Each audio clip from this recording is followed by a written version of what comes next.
Fala galera, tudo tranquilo? Bom pessoal, na aula passada a gente discutiu um pouquinho sobre as leis de Newton e eu mostrei para vocês, né, quais são as leis de Newton, qual é a importância da primeira lei, qual a importância da definição de massa. Aplicamos também a segunda lei em algumas situações mais simples. E agora, pessoal, eu quero mostrar para vocês algumas forças que nós precisamos saber identificar na hora de resolver problemas. Eu vou chamar elas de forças especiais. Na verdade, são forças comuns aí que aparecem frequentemente no dia a dia e na resolução dos problemas, tá? E depois a gente vai fazer uma breve discussãozinha sobre como que a gente aplica a terceira lei de Newton na resolução de problemas. Então, a primeira força que sempre aparece nos problemas de física é a força peso. O que é essa força peso, galera? O que acontece é que nós verificamos, né, que quando a gente solta um corpo e ele entra em queda livre, ele cai, né, com a aceleração de 9,8 metros por segundo ao quadrado, aproximadamente. Essa aceleração aqui ela foi encontrada por Galileu e a gente já usava essa aceleração na descrição da cinemática, né? Só que com as leis de Newton nós vimos que para que um corpo possua uma aceleração, é necessário que sobre ele atue uma força resultante frente a zero. E o Newton se perguntou qual força faz esse objeto cair? Qual força faz com que, quando um corpo esteja em queda livre, quer dizer que ele está caindo sem o ar, tá, pessoal? Então aqui a gente está desprezando a resistência do ar. Qual força faz que um objeto em queda livre tenha essa aceleração? E aí o Newton percebe uma coisa bastante interessante, é que a força que faz com que um corpo caia na superfície da Terra, por exemplo, a força que faz com que o objeto tenha essa aceleração em queda livre, ela é a mesma força que mantém os corpos celestes em suas órbitas, ou seja, é a mesma força que mantém os satélites e os planetas em suas órbitas, nos seus movimentos de translação. No caso, a Terra transladando ao redor do Sol, a Lua transladando ao redor da Terra e assim por diante. Então, Newton percebe que essa força é a mesma. A força que mantém as órbitas dos planetas e a força que faz o objeto cair aqui na superfície da Terra. Pessoal, essa ideia ela foi extremamente revolucionária, porque ela ligou dois mundos físicos que até então eram um pouco diferentes, que era o movimento dos corpos celestes, né, dos astros, e o movimento dos corpos na superfície da Terra. Então essa ideia foi muito importante. E Newton diz que essa força é uma força que surge devido à massa dos objetos. Ele diz que objetos que possuem massa exercem entre si uma força de atração. Pessoal, ele consegue quantificar, né, essa força de atração entre corpos que possuem massa. E essa quantificação, né, a ideia dessa força existir e a fórmula que fornece o módulo dessa força ficou conhecido como lei da gravitação universal. Essa lei, pessoal, nós estudaremos ela, se der tempo, mais para o final do curso, tá? A lei da gravitação universal. Mas aqui o que eu quero que vocês entendam, e que é uma coisa que todo mundo já ouviu falar, é que essa força que faz um objeto cair com essa aceleração na superfície da Terra, que é a força também que mantém os corpos em órbita, recebeu o nome de força gravitacional. E a força gravitacional basicamente é uma força de atração entre corpos que possuem massa. Beleza? Pessoal, essa força aqui ela é uma força que atua à distância. O que isso quer dizer? A Terra e a Lua elas estão distantes uma da outra e mesmo assim existe uma força gravitacional mantendo a Lua girando ao redor da Terra. Então essa é uma força, é uma interação que atua à distância. Forças que atuam à distância, pessoal, um tempo depois de Newton, elas receberam o nome de forças de campo, tá bom? Essa ideia de ser força de campo é porque ela está associada a um campo, no caso, o campo gravitacional, beleza? Essa aqui é a ideia. Então, para objetos que estejam aqui na superfície da Terra ou na superfície de qualquer outro planeta ou satélite, essa força gravitacional que aponta para o centro do planeta é chamado também de peso. Então a força-peso, galera, nada mais é do que a força gravitacional que a Terra exerce sobre um objeto aqui na superfície da Terra. Joia? Então, essa é a ideia e o conceito de força-peso. Bom, então o que a gente enxerga aqui, né? Se eu pegar um objeto em queda livre, a força que atua nele é a força-peso, apontando para o centro da Terra. Geralmente a gente coloca que aponta para baixo, né? Mas é porque quando a gente tem na superfície da Terra alguma coisa apontando para baixo, geralmente ela está apontando para o centro da Terra, né? E essa força-peso produz nesse objeto uma aceleração, que é a aceleração da gravidade. Então, se nós aplicarmos aqui a segunda lei de Newton, nós vamos ter essa ideia, né? A força é igual a massa vezes a aceleração. Então, a força que produz a aceleração da gravidade é a força-peso. Então, peso é massa vezes aceleração da gravidade. Pessoal, essa fórmula aqui eu coloquei ela vetorial, mas ela também poderia ser aplicada apenas com os módulos. Por quê? Porque a gente enxerga aqui que peso e gravidade elas estão alinhadinhas, né? Elas estão no mesmo sentido. Então aqui podia tirar essa notação de vetores que a fórmula funcionaria do mesmo jeito com os módulos. Mas é claro que a gente já está usando aqui uma mecânica newtoniana vetorial, então fica mais elegante deixar tudo vetorial. Tá joia? Bom, então a gente percebe uma coisa que é interessante, olha só. Se eu pegar um objeto e colocar ele na superfície da Lua, por exemplo, é claro que a massa desse objeto não vai ser alterada. Então a massa dele não muda, ou seja, a resistência que ele tem em acelerar não muda. Em contrapartida, pessoal, a força de atração gravitacional que a Lua vai exercer sobre esse objeto é diferente da força de atração gravitacional que a Terra exerce sobre esse objeto aqui na nossa superfície da Terra. Então você tem uma mudança na aceleração de queda e, portanto, na força-peso. Então, o que eu quero dizer é que o peso de um objeto, que é uma força, a força-peso de um objeto, depende do local onde esse objeto se encontra. Se você calcular o peso de um objeto na superfície da Lua, ele vai ter um valor muito menor do que o peso desse objeto aqui na superfície da Terra, porque a gente sabe que a aceleração lá na superfície da Lua é de aproximadamente 1,6 metros por segundo ao quadrado. Então lá a força de atração gravitacional é bem menor porque a massa da Lua é menor. Então o peso que você vai sentir do seu corpo lá na Lua é bem menor do que o peso que você sente do seu corpo aqui na Terra. Mas a quantidade de massa, a massa do seu corpo, não muda quando você vai de um lugar para o outro. Beleza? Então é por isso que o pessoal que está lá na Lua, a gente vê os vídeos, né? Quando o homem conseguiu pisar na Lua, nós vemos que lá eles conseguem saltar grandes alturas, né? Isso porque eles estão se sentindo mais leves, porque lá a aceleração da gravidade ela é menor. Então eles sentem o peso do corpo deles menor. Essa aqui é a ideia. Joia? Então, pessoal, esse é o conceito de força-peso, tá? Aqui uma coisa interessante é lembrar que, como a força gravitacional ela é uma força de campo, ela é uma força que atua à distância, assim como força elétrica e força magnética, tá, pessoal? As outras forças que você precisa de contato, então, por exemplo, eu puxando uma corda, eu empurrando a mesa, qualquer coisa assim, nós chamamos de força de contato. É um nome bastante intuitivo aí. Tá joia?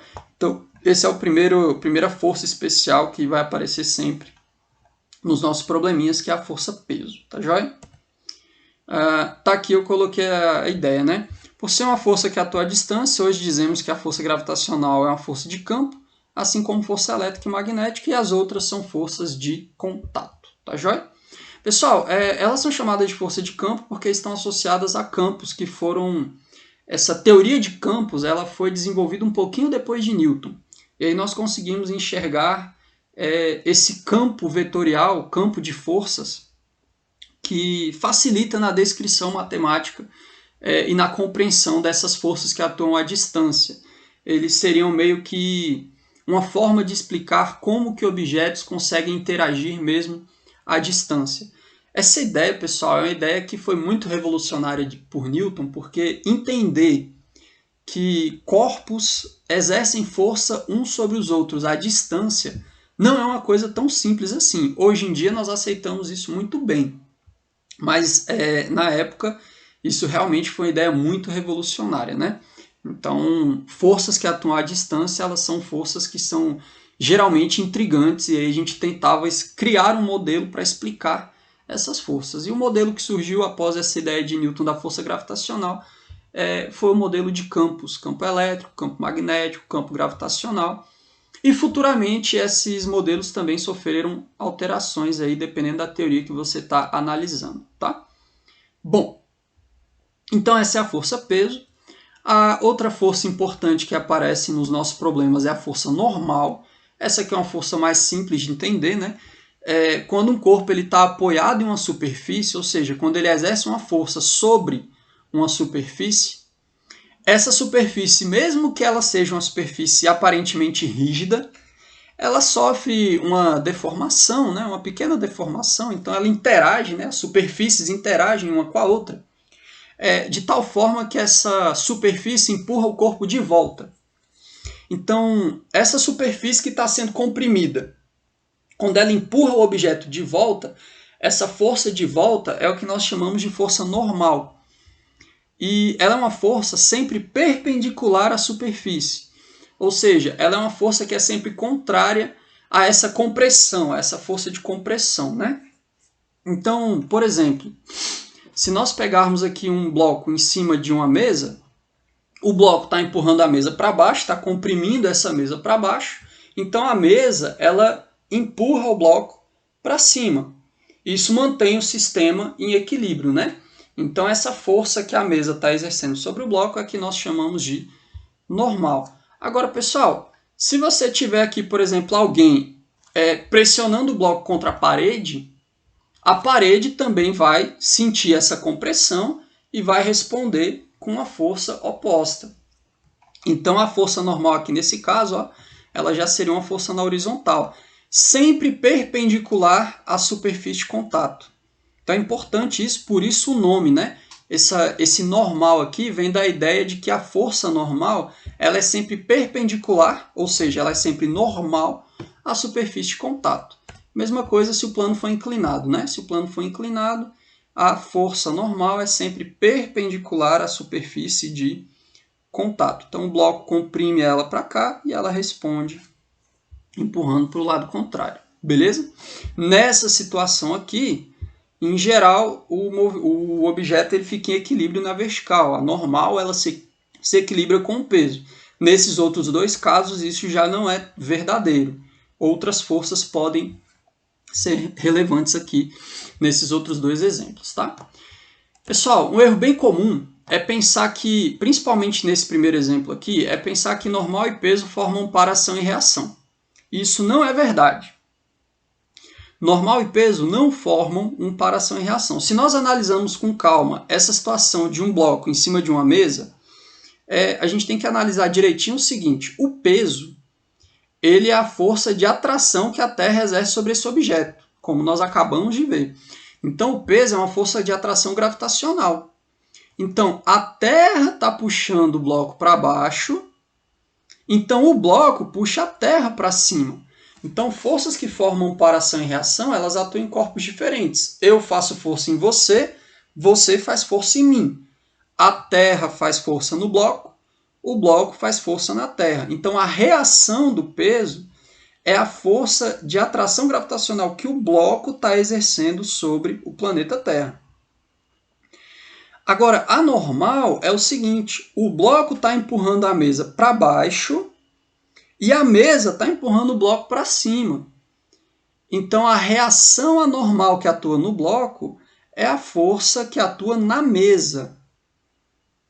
Então, peso e normal não formam par ação e reação, beleza? A reação do peso é a força que o bloco exerce sobre a Terra e a reação da normal é a força que o bloco exerce sobre a mesa, comprimindo ela para baixo. Então, tome muito cuidado com isso, tá? Até porque, galera, forças que formam par ação e reação de acordo com a terceira lei de Newton, elas atuam em corpos diferentes. E se elas atuam em corpos diferentes, elas não podem se equilibrar, né? A força que está atuando na mesa não vai se equilibrar com a força que está atuando no bloco. Elas estão atuando em corpos diferentes, então não tem como elas se equilibrarem. Joia? Já o peso e a normal, eles podem se equilibrar e atuam no mesmo corpo. Então isso aqui já comprova, né, já é um argumento muito válido para dizer que peso e normal não formam para ação e reação. Então, galera, põe isso na sua cabeça. Forças que formam para ação e reação atuam em corpos diferentes e nunca se equilibram, porque atuam em corpos diferentes. Beleza? Então essa ideia é muito importante.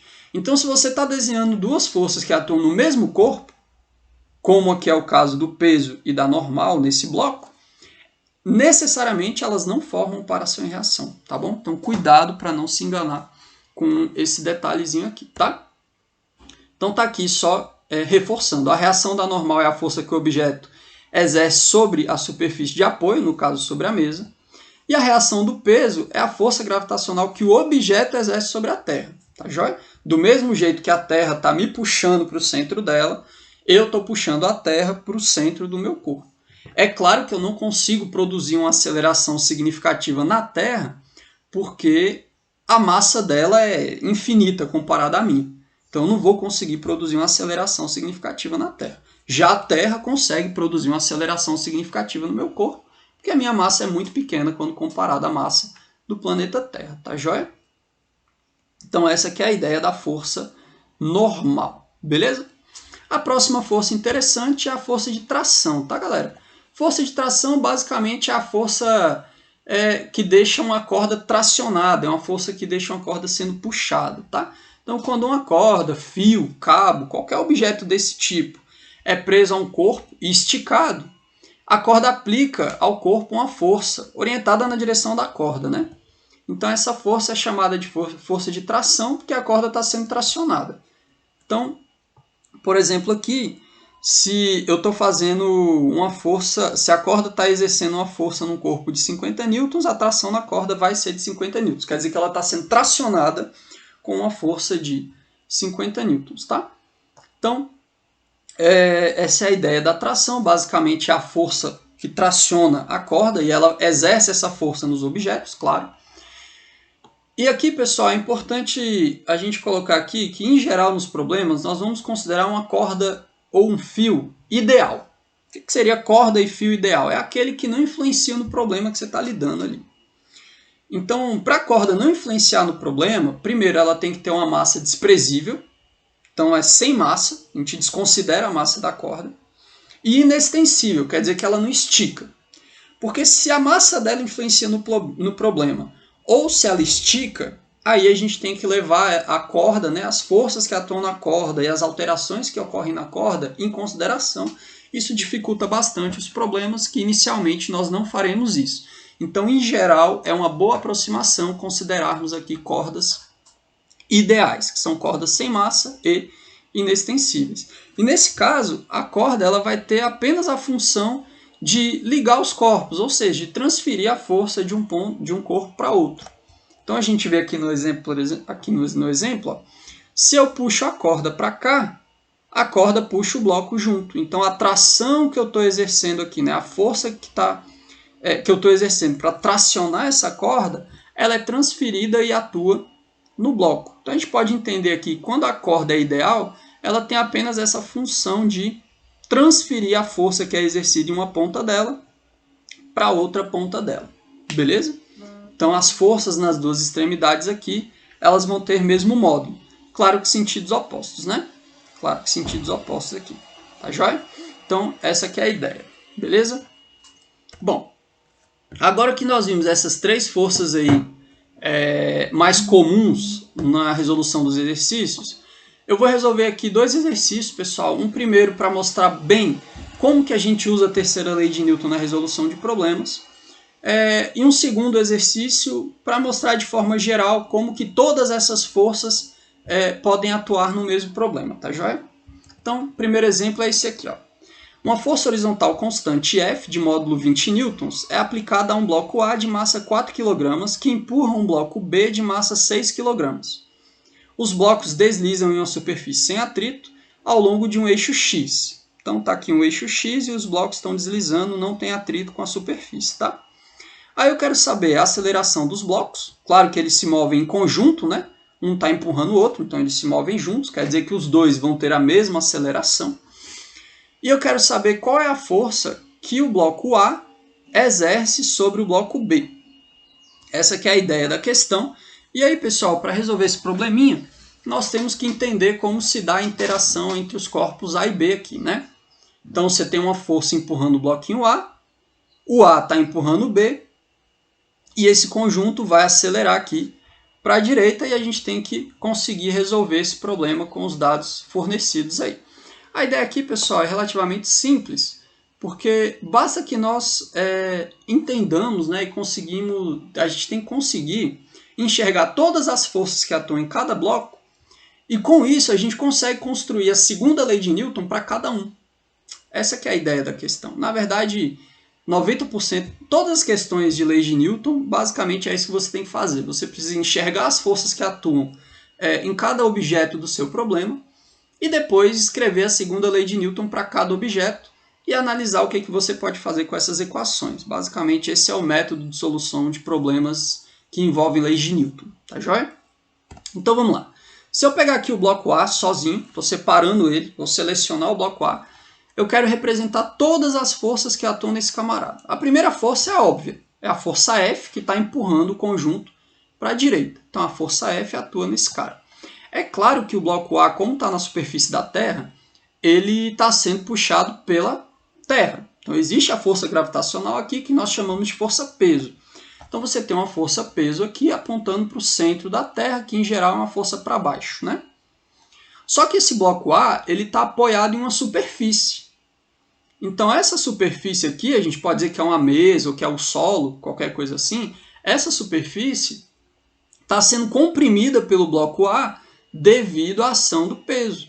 Então ela reage aqui, né? Ela faz uma força de volta que a gente chamou de normal. Então tem uma normal apontando aqui para cima, que é a força que a superfície está fazendo, sustentando o peso do A. Ela não deixa que o bloco A caia, né? E aí, pessoal, tem uma outra força de contato aqui, que também é um tipo de normal, mas a gente não vai chamar de normal porque não precisa, que é o seguinte: o bloco A, quando ele é empurrado, ele também empurra o bloco B. Só que o bloco B reage e empurra o bloco A. Então, quando o A empurra o B, pela terceira lei de Newton, o B também vai empurrar o A. Então, pessoal, tem a força aqui que o B está exercendo sobre o bloco A. Perceba que eu estou analisando as forças que atuam no bloco A. A força que atua no bloco A é a força que o B exerceu sobre o bloco A, que foi a reação do B em relação à força que o A fez no B. Então, você tem a força que o A faz no B e o B reage fazendo uma força no A, beleza? Então, nós temos essas 4 forças atuando no bloquinho A. E aí a gente pode construir a segunda lei de Newton para ele. Pessoal, como é que é a segunda lei de Newton? Olha só. A segunda lei de Newton diz que a força resultante é igual a massa vezes a aceleração, né? Só que a gente viu lá na primeira aula de lei de Newton que força resultante é a soma de todas as forças que atuam no meu objeto. Então, esse somatório aqui de todas as forças que atuam no bloco A é a força resultante no bloco A. Então, essa força resultante vai ser igual à massa do bloco A, eu estou trabalhando só com o bloco A por enquanto, vezes a aceleração, tá bom? E aí eu fiz aqui o somatório. Quais forças atuam no bloco A? Bom, eu dividi minhas forças em forças na horizontal, forças ao longo do eixo X, e forças na vertical, forças ao longo do eixo Y. E o que eu enxergo? Eu enxergo que na direção do eixo X, na direção Y, né, do vetor unitário Y, eu tenho a força F no sentido positivo e eu tenho a força que o B exerceu no A no sentido negativo. Então eu coloquei aqui os módulos, ó. O módulo da força F menos o módulo da força que B exerce em A.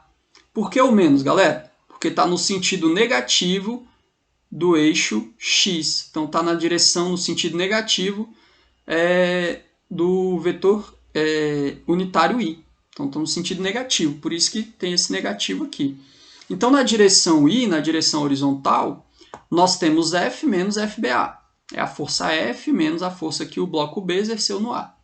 Se a gente olhar agora para o eixo Y, aí nós vamos ver que nós temos a normal no sentido positivo do vetor J, do vetor unitário J, e o peso está no sentido negativo do vetor unitário J, considerando o eixo Y aqui, né?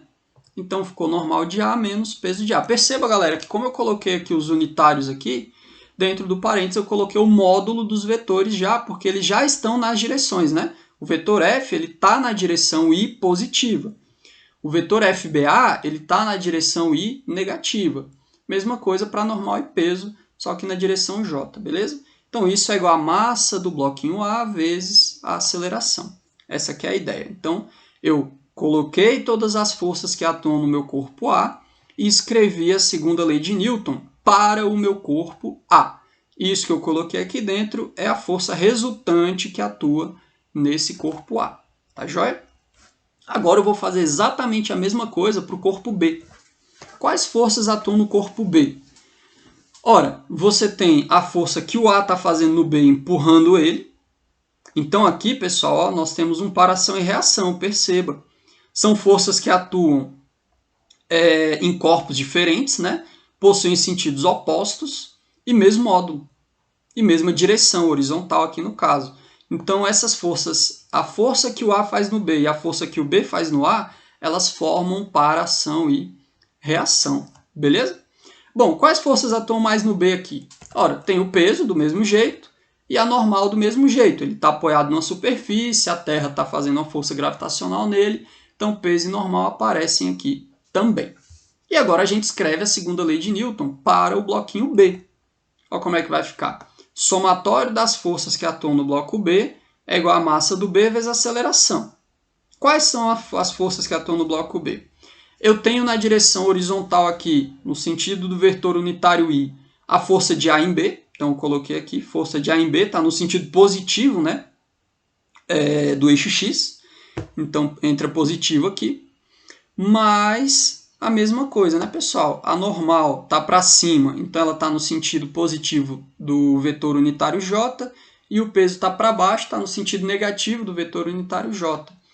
Então nós ficamos com a força de A em B na direção I, mais a normal em B menos o peso de B na direção J, e isso é igual a massa de B vezes a aceleração. Essa aqui é a ideia. Então nós temos aqui a segunda lei de Newton escrita para os dois objetos do meu problema, para o corpo A e para o corpo B. E agora a gente pode analisar essa situação. Primeira coisa, gente, nós enxergamos que na vertical, ao longo do eixo Y, não há aceleração. Esses corpos eles não aceleram nem para cima nem para baixo. Isso quer dizer que a componente J aqui, ó, da nossa força resultante, ela se cancela, ela se equilibra. Então, nesse caso particular, eu tenho que a força de reação, a força normal aqui, né, ela vai ser em módulo igual ao peso. E eles vão se cancelar. Então, se cancelam aqui e também tanto no corpo A quanto no corpo B, porque não tem aceleração, né, na vertical. E agora o que eu posso fazer é somar essas duas equações. Quando nós somamos as duas equações, nós temos aqui o seguinte, ó, a força F menos a força de B em A na direção I é igual a massa do A vezes o vetor aceleração. E a força do A em B na direção I é igual a massa do B vezes a aceleração. Se eu somar essas duas equações aqui, ó, o que acontece é que esse menos FBA e o FAB, como essas forças do B em A e do A no B formam par ação e reação, elas possuem o mesmo módulo. Então, quando eu somo, elas se cancelam. E vai sobrar a força que está sendo exercida no conjunto, na direção I, né? Ela é igual à soma das massas dos objetos vezes a aceleração. Essa aqui é a ideia. Então, a gente percebe, olha só que legal, que nós poderíamos considerar esse conjunto como apenas um objeto. Porque eu estou somando as massas aqui, ó. Eu estou somando as massas aqui. Então, a força ela atua nesse conjunto como se fosse um objeto só, cuja massa é igual à soma das massas. E aí eu consigo achar a aceleração de forma bem direta. Tá aqui, pega a soma das massas e passa dividindo. A aceleração, né, o vetor aceleração vai ser igual à força que está sendo aplicada dividido pela soma das massas. E é claro que essa aceleração está na direção I, que é a direção da força F. Beleza? Pessoal, fazendo essa continha aqui, nós chegamos em 2 metros por segundo ao quadrado na direção I, né? Porque a força foi de 20 newtons, a massa do A é 4, a massa do B é 6. 4 mais 6 dá 10, 20 dividido por 10 dá 2 metros por segundo ao quadrado na direção I, no sentido positivo, né, do vetor unitário I.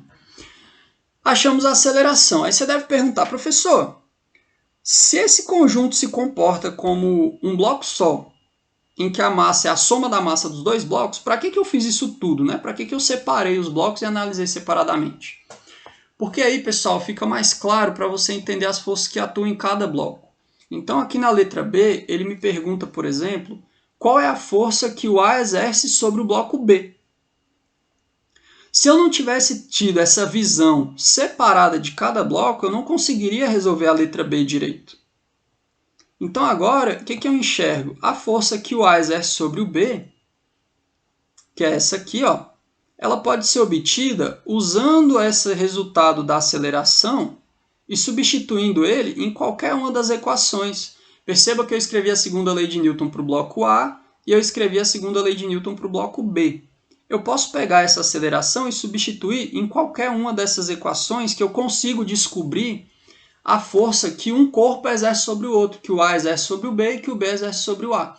Então, essa ideia de você escrever a segunda lei de Newton para cada objeto do seu problema separadamente facilita muito para resolver o problema e para entender separadamente como cada bloco está funcionando.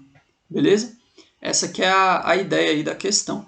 Então, para achar isso aqui agora, o que eu vou fazer? Eu vou pegar o nosso resultado de aceleração e vou substituir ou na equação do corpo A ou na equação do corpo B. Eu vou usar do corpo B porque é mais simples, tá? Então, olha só como é que fica, pegando aqui essa equação. A força de A em B, o vetor força, né, vai ser igual a massa do B vezes a aceleração. Perceba que a componente Y das forças se cancelaram já, né? E aí, o que a gente sabe? Ora, eu sei que a massa do B é de 6 kg e eu sei que a aceleração foi de 2i metros por segundo ao quadrado. E aí a gente vê que 6 vezes 2 dá 12, né?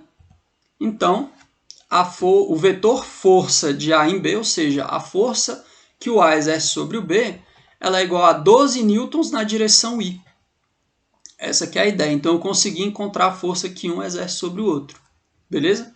Uma visão que você poderia ter é a seguinte. A força que eu fiz foi de 20 newtons. Desses 20 newtons, uma parte foi usada para acelerar o bloco A e outra parte foi usada para acelerar o bloco B.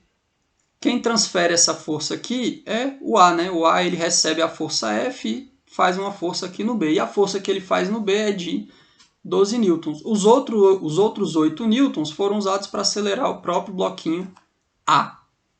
Pode ser uma visão também sobre o problema, tá bom? Então é assim que a gente resolve problemas desse tipo com mais de um corpo, usando a ideia da terceira lei de Newton, né?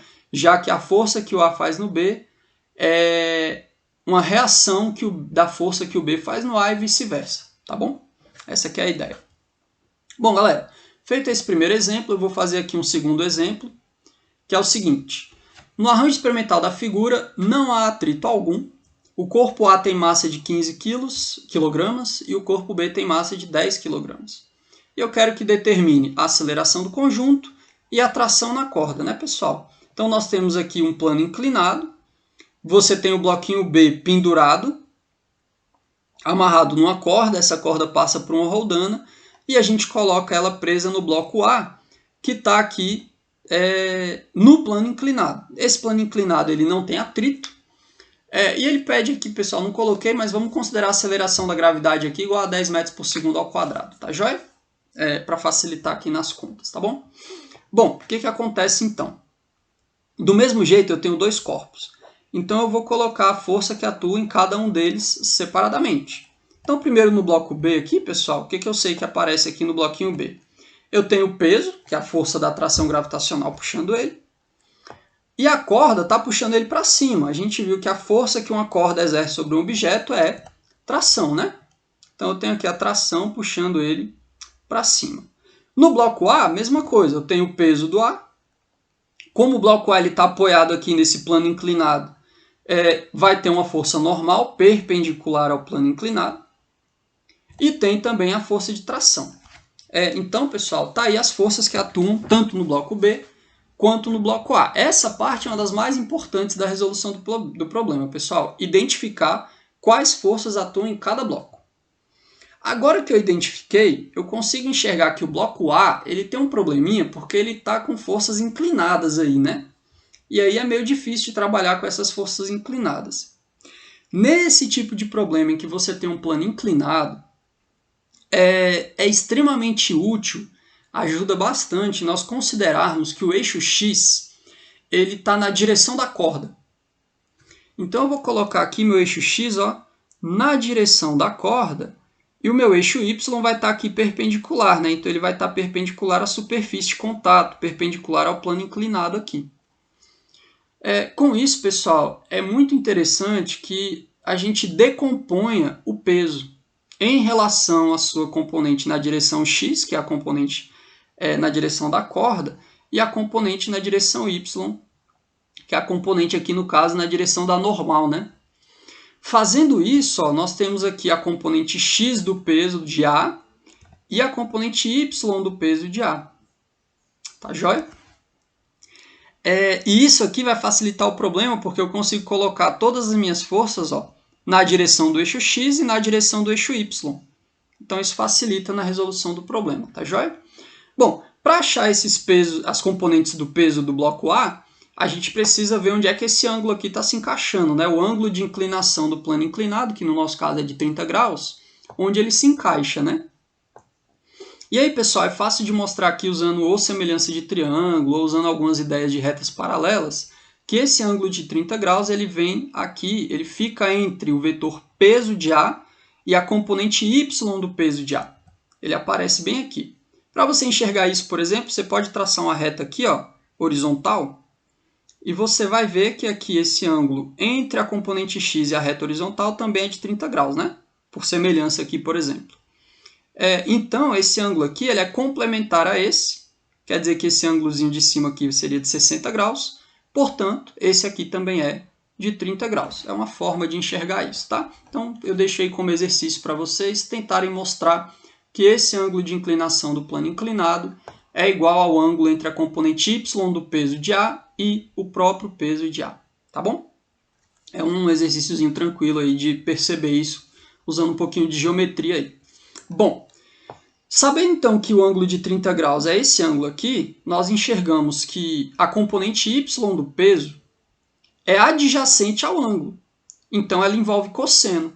E a componente X, ela vai ser oposta, né? Se a gente pegar esse vetor e arrastar para cá, ele vai ser o cateto oposto ao ângulo. Então ele vai envolver o seno. Então nós temos essas equações, né? A componente X do peso do bloco A é igual ao peso do bloco A vezes o seno do ângulo de inclinação. E a componente Y do peso do bloco A vai ser igual ao peso do bloco A vezes o cosseno do ângulo de inclinação do nosso plano inclinado aqui. Tá joia? Então, isso aqui são as componentes do peso. Estou decompondo o peso do bloco A. Com essas componentes já entendidas e compreendidas, eu consigo agora escrever de forma clara a segunda lei de Newton para o bloco A e para o bloco B também. Então, pensando no bloco A, nós ficamos com essa equação aqui, somatório das forças, né? É igual a massa do corpo A vezes a aceleração. E a gente olha para as forças aqui que atuam no bloco A, primeiro ao longo do eixo X, ou seja, na direção do vetor unitário I. Nós temos aqui a componente X do peso apontando na direção positiva do eixo X e a tração apontando na direção negativa do eixo X. Então, vai ficar componente X do peso menos tração. A componente X nós vimos que é o peso de A vezes o seno do ângulo, né? Então fica peso de A vezes o seno do ângulo de inclinação menos a tração. Essa é a componente X da força resultante sobre o bloco A. Então isso na direção I. Então peso de A vezes seno θ menos tração na direção I. Mais aqui agora o movimento na componente Y das forças, né?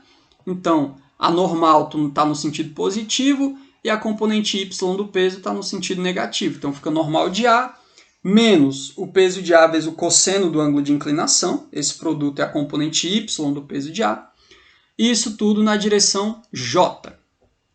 Isso vai ser igual a massa do bloco A vezes a aceleração, como está escrito aí para vocês. Pessoal, e para o bloquinho B, nós vamos ter a seguinte segunda lei de Newton, né? Força resultante é massa vezes aceleração. Só que aqui você pode estar pensando, ué, professor, por que você colocou na direção I se as forças estão verticais? Pessoal, como eu disse, nesse problema é interessante colocar o eixo X ao longo da corda, ou seja, na direção da corda. Então, como tem essa polia aqui, ó, ela está mudando a direção da corda e deixando a corda vertical. Então, eu vou dizer aqui que essa vertical aqui é meu eixo X para o bloco B. Então, ao invés de colocar aqui um eixo Y, eu estou colocando o eixo X para seguir a ideia de que o eixo X ele está na direção da corda, beleza? Por isso que eu coloco aqui que a tração que está apontando para cima ela está apontando no sentido positivo do eixo X, e o peso do B, que aponta para baixo, ele está apontando no sentido negativo do eixo X. Então, eu estou dizendo aqui para o bloco B, que está pendurado na vertical, eu estou dizendo que o eixo vertical para ele é o eixo X também, que é a direção da corda. Tá joia? Então, a força resultante no B é tração menos peso. Basicamente é isso. E isso na direção I, né, do movimento, na direção do eixo X, tá joia? Isso vai ser igual a massa do bloco B vezes a aceleração. Pessoal, do mesmo jeito, se você olhar para o bloco A, ele não acelera ao longo do eixo Y, ele não acelera na direção da normal. Então, esse termo aqui, ele é nulo. Você não tem aceleração na direção J, pensando no bloco A. E agora a gente pode somar as duas equações, igual a gente fez no exercício anterior. Somando as duas equações, nós vamos ficar com o seguinte resultado. Olha só, eu tenho menos tração e tração aqui, ó. Menos tração cancela com tração e sobra peso de A vezes o seno de θ menos o peso de B, isso na direção I, é igual à soma das massas, né? Massa de A vezes aceleração mais massa de B vezes aceleração. Põe a aceleração em evidência, soma das massas vezes a aceleração. Essa que é a ideia. E aí a gente consegue achar a aceleração. A aceleração ela vai ser esse termo, peso de A vezes seno θ menos o peso de B, dividido pela soma das massas. Tá joia? Substituindo os valores, né? A gente consegue encontrar essa aceleração. Pessoal, se a massa do A é de 15 kg, o peso do A é de 150, considerando que a gravidade é 10, né? Lembre-se, peso é massa vezes gravidade. Se a massa é 15 kg, 15 vezes 10 dá 150. Mesma coisa para o corpo B. Então, o peso do A é 150 newtons, o seno do ângulo de 30 graus é meio, menos o peso de B, que é de 100 newtons, 10 kg de massa, vezes a gravidade, que é 10 metros por segundo ao quadrado, dá 100. Dividido tudo pela soma das massas, que é 15 de um mais 10 do outro. Então, 10 mais 15 aqui no denominador, tá bom? Pessoal, fazendo essa continha aqui, ó, 150 vezes meio dá 75, menos 100 dá menos 25, dividido por 25, isso dá menos 1. Então, a aceleração do nosso conjunto, tanto do A quanto do B, perceba que eles se movem juntos por conta da corda, né? É de menos 1 metro por segundo ao quadrado na direção I. O que quer dizer esse menos aqui, pessoal? Quer dizer que essa aceleração ela é no sentido contrário ao eixo positivo X. Ou seja, quer dizer que o bloquinho A ele está sendo acelerado para cima e o bloquinho B está sendo acelerado para baixo. Tá joia? Então, esse menos indica o sentido do movimento. Então, ele está dizendo que o bloquinho A ele vai subir o plano inclinado, enquanto o bloquinho B vai descendo aqui. Tá joia? Com essa aceleração de 1 metro por segundo ao quadrado aí. Essa que é a ideia. Se as massas fossem diferentes, isso aqui poderia dar positivo. Se a massa do A fosse maior. E aí esse cara escorregaria aqui para baixo. Tá joia? Então, a gente sempre olha o sinal aqui dessa aceleração para conseguir dizer se esse movimento vai ser no sentido anti-horário ou horário. No nosso caso aqui, o conjunto, né, está acelerando no sentido anti-horário aí, tá joia? Bom, agora que eu sei a aceleração, ele quer também o módulo da tração. Pessoal, mesma ideia. Agora, como eu quero a tração, eu vou pegar esse resultado e vou substituir ou na equação da segunda lei de Newton para o bloco A ou para o bloco B. Eu vou usar do bloco B porque ela é bem mais simples aqui, né? Então, usando a equação do bloco B, fica tração menos o peso de B na direção I é igual a massa do B vezes a aceleração. A tração menos o peso do B, lembrando que o peso do B é de 100 newtons, que é 10 kg de massa, né? Vezes 10 dá 100 newtons. Então, tração menos 100 na direção I é igual a menos 10I, né? Pessoal, massa do B é 10, né? Vezes a aceleração, que é menos 1.